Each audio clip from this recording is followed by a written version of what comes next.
गांव की जिठानी। शांति अपने दो बेटों अर्नव और आरुष के साथ शांति से जीवन बिता रही थी, लेकिन शांति के पति सोहन से उसकी कभी कभार थोड़ी अनबन हो जाती थी।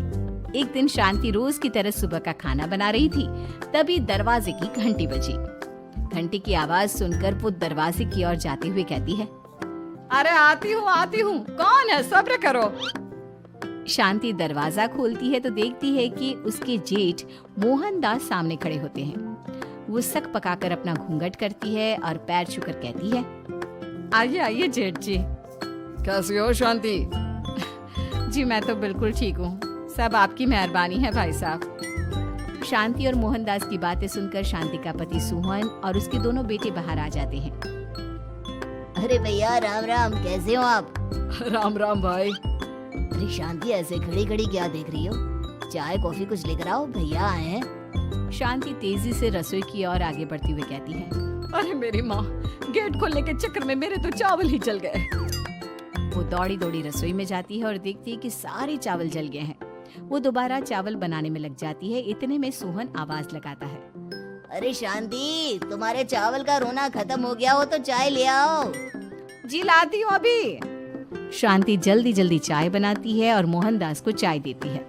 सब एक दूसरे की खैर खबर पूछते हुए चाय पीते हैं। चाय खत्म होती ही मोहनदास शांति की ओर देखते हुए मजाक में कहते हैं, शांति, अब तुम्हारी चाय में दम नहीं रहा, अब हमें चाय बनाने वाली बदलनी पड़ेगी। ये कैसे मुमकिन होगा जेठ जी? घर और बाहर का सारा काम मुझे ही करना पड़ता है और कभी कभी जल्दी जल्दी के चक्कर में काम बिगड़ जाते हैं, जैसे आज चावल जल गए। अरे इसी का तो हल लेकर आया हूँ। मैंने रिश्ता देखा है अर्नव और आरुष के लिए। दोनों लड़कियां बहुत सुंदर और सुशील हैं। अगर आप दोनों इजाजत दें तो बात करूँ आगे। सोहन और शांति रिश्ते की बात सुनकर कहते हैं, अब ठीक है, बात चलाइए ना भैया, पर पहले लड़की के बारे में कुछ बताइए तो सही। हाँ हाँ भाई साहब, लड़की कैसी है, परिवार कैसा है, कहाँ के रहने वाले हैं? देखो परिवार तो बहुत अच्छा है, पर वे दोनों लोग बहुत गरीब हैं। दहेज में कुछ मिलेगा नहीं। अरे हमें दहेज में कुछ चाहिए भी नहीं, बस लड़की संस्कारी होनी चाहिए। एक लड़की तो पढ़ी लिखी है और शहर की रहने वाली है, और दूसरी अपनी गरीबी की वजह से पढ़ न सकी और गांव में रहती है, लेकिन दोनों है बहुत खूबसूरत। अगर तुम सबको देखते ही पसंद ना आ जाए तो मेरा नाम बदल देना। हाँ, पर तो हम आके मूंद कर भरोसा कर सकते हैं भैया। आप आगे बात चलाइए, हम शादी करने को तैयार हैं। कुछ ही दिन में अर्नव और आरुष की शादी हो जाती है। आरुष की शादी अनपढ़ लड़की मंजरी से हो जाती है, जो कि बहुत भोली भी होती है, और अर्नव की शादी पढ़ी लिखी लड़की तनुजा से हो जाती है, जो कि घमंडी और चालू होती है। एक दिन मंजरी घर के काम कर रही थी कि अचानक शांति उसे आवाज लगाती है, बड़ी बहू, ओ बड़ी बहू, मंजरी जल्दी यहाँ आओ। मंजरी जल्दी जल्दी शांति के पास जाती है। बेटा मेरे पैर दबा दे, बहुत दर्द हो रहा है। जी माँ जी, बस बर्तन धोकर आती हूँ। अरे बैठ यहाँ, मेरे पैर में बहुत तेज दर्द हो रहा है, बर्तन छोटी बहू धो लेगी।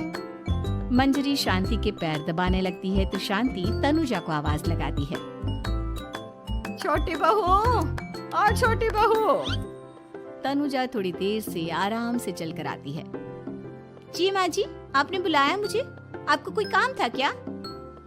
तो कुछ काम कर रही है या? शांति की बात काटते हुए तनुजा बोलती है, कुछ नहीं माँ, फोन पर अपने घर पर बात कर रही थी। अरे बाद में बात करियो अपने घर वालों से, पहले जाके बर्तन धो ले। तनुजा मुंह बनाते हुए अपनी जिठानी की ओर देखती है और मन ही मन कहती है, ये महारानी वहाँ बैठी है, ये नहीं कि बर्तन धो ले। मैंने इतनी पढ़ाई बर्तन धोने के लिए की थी क्या? तनुजा दांत पीसकर वहाँ से चली जाती है। अगले दिन सब दफ्तर चले जाते हैं, तभी डाकिया चिट्ठी लाता है। शांति चिट्ठी लेकर मंजरी से कहती है, बड़ी बहू, जरा छोटी बहू को बुलाना, एक चिट्ठी आई है। मेरी तो आंखें कमजोर है तो मुझसे पढ़ा नहीं जाएगा। मंजरी तनुजा के पास जाकर कहती है, तनुजा, तुम्हें माँ जी बुला रही हैं। मुझ पर हुक्म मत चलाओ, काम बताओ काम।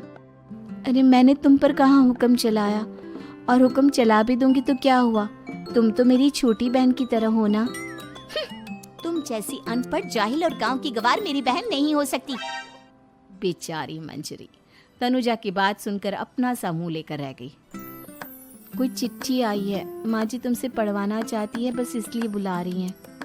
मुंह टेढ़ा करके तनुजा मंजरी का मजाक बनाती हुई कहती है, अनपढ़ कहीं की। तनुजा का ऐसा बर्ताव देखकर बड़ी बहू बहुत दुखी होती है। तनुजा को अपनी पढ़ाई का घमंड इतना हो गया कि अब वो घर के कोई काम नहीं करती और अपनी जिठानी का मजाक बनाती रहती। तनुजा का ये बर्ताव अब उसकी सास को भी नजर आने लगा था। एक दिन शांति ने अपनी बड़ी बहू से कहा, मंजरी, तनुजा हर समय तुम्हारा मजाक उड़ाती है, तुम्हें गुस्सा नहीं आता क्या? आता तो है माँ जी, लेकिन मैं क्या करूं? जब भी उसे कुछ बोलती हूँ वो और भी जली कटी बातें मुझे सुनाकर चली जाती है। मैं उसे अपनी छोटी बहन की तरह प्यार करती हूँ, लेकिन उसके दिल में मेरे लिए कोई इज्जत नहीं। बहू, तूने वो कहावत सुनी है, जुल्म करने वाले से ज्यादा जुल्म सहने वाला अपराधी होता है। मंजरी अपनी सास का इशारा समझ जाती है। वो अपनी देवरानी को सबक सिखाने की ठान लेती है और एक दिन शांति अपनी दोनों बहुओं के साथ बैठी थी तो शांति अपनी बड़ी बहू से पूछती है, अरे बहू, शाम होने को है, कुछ सोचा है क्या बनेगा खाने में? माँ जी, मेरे तो सर में बहुत दर्द है आज। मेरी प्यारी देवरानी ही कुछ अंग्रेजी खाना बनाकर खिलाएगी। सुना है पढ़े लिखे लोग अंग्रेजी खाना बहुत अच्छा बनाते हैं, क्यों तनुजा? इतना कहकर मंजरी अपनी सास की ओर देखकर मुस्कुराती। तनुजा अपनी तारीफ सुनकर बहुत खुश हो गई। इतने में शांति कहती है, ये तो सच बात है छोटी बहू, ये तो मैंने भी सुना है। हम भी पक गए हैं बड़ी बहू के हाथ का खाना खा खा कर। तनुजा, तुम्हारी माँ भी तो तुम्हारे खाने की बहुत तारीफ करती है, आज हमें भी खिला दो कुछ अच्छा सा बनाकर। शांति की बात सुनकर छोटी बहू और आसमान पर चढ़ गई, पर उसे ये कहाँ पता था कि उसकी सास और जेठानी उसे सबक सिखाना चाहती है। तनुजा अपनी तारीफ सुनकर खुश तो बहुत होती है, पर सोचने लगती है, मुझे तो कैसा भी खाना बनाना नहीं आता, अब मैं क्या करूंगी? अगर मैंने इनको सच बता दिया तो मेरी सारी इज्जत मिट्टी में मिल जाएगी। अरे छोटी बहू, क्या सोच रही हो? खिलाओगी ना अपने हाथ का अंग्रेजी खाना? छोटी बहू हाँ में सर हिला देती है। अचानक से उसके दिमाग में एक आइडिया आता है, मैं इंटरनेट से देखकर कुछ बना लेती हूँ, मेरी वाहवाही पूरे घर में हो जाएगी। मुझे कौन सा रोज रोज बनाना है। माँ जी, आज आप सबको ऐसा खाना खिलाऊंगी, ऐसा खाना खिलाऊंगी कि।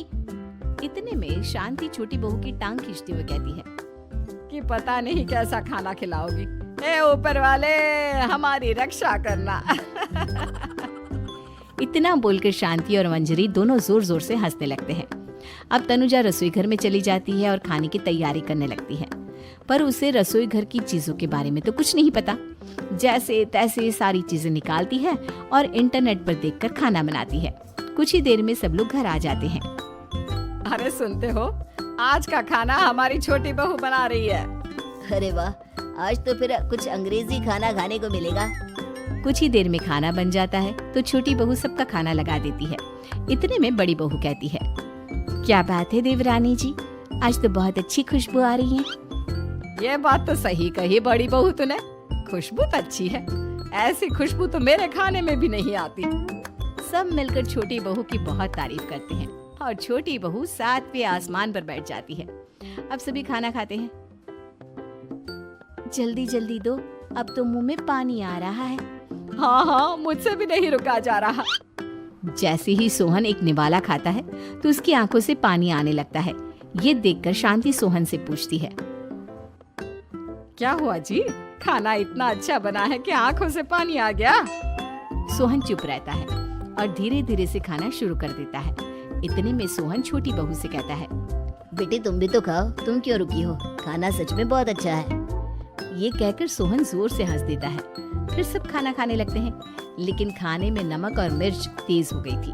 तनुजा से कोई कुछ नहीं बोलता, बल्कि उसे भी खाने को कहते हैं। जैसे ही छोटी बहू खाना खाती है वो पानी पानी कहकर चिल्लाती है, पानी, इसमें तो पानी। ये खाना तो सच में इतना अच्छा बना है कि हमारे साथ साथ देवरानी जी भी इसके स्वाद को कभी नहीं भूल पाएंगी। सही कहा बहू। तनुजा को अपनी गलती का एहसास हुआ और उसने अपनी सास से कहा, माँ जी ये मेरी गलती नहीं है, इंटरनेट पर दिखाया था कि 4 चम्मच नमक और मिर्च डालने हैं। अब मंजरी को भी मौका मिल गया और उसने तनुजा पर तंज कसा। नाच न जाने आंगन टेढ़ा, हर जगह अपनी पढ़ाई दिखाती हो, दूसरों का मजाक उड़ाती हो। अब पता चला ना, हर चीज में पढ़ाई काम नहीं आती। और तुम तो शहर में रही हो, तुम्हें तो मुझसे भी अच्छा खाना बनाना आना चाहिए ना। बेटा, अगर तूने ठीक से सब सीखा होता तो आज तुझे शर्मिंदा नहीं होना पड़ता। बात शहर या गांव की नहीं होती। मंजरी गांव से आई है, लेकिन उसे घर का काम करना और खाना बनाना सब अच्छी तरह से आता है। तुम शहर में रही हो, तुमने ये सब क्यों नहीं सीखा?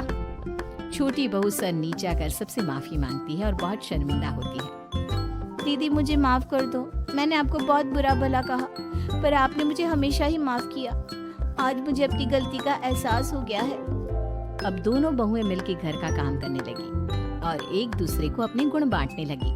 मंजरी ने अपनी देवरानी को खाना बनाना और घर का काम करना सिखाया, वहीं तनुजा ने भी अपनी जेठानी को पढ़ना लिखना सिखाया। शांति और सोहन ऐसी बहुएं पाकर बहुत खुश थे।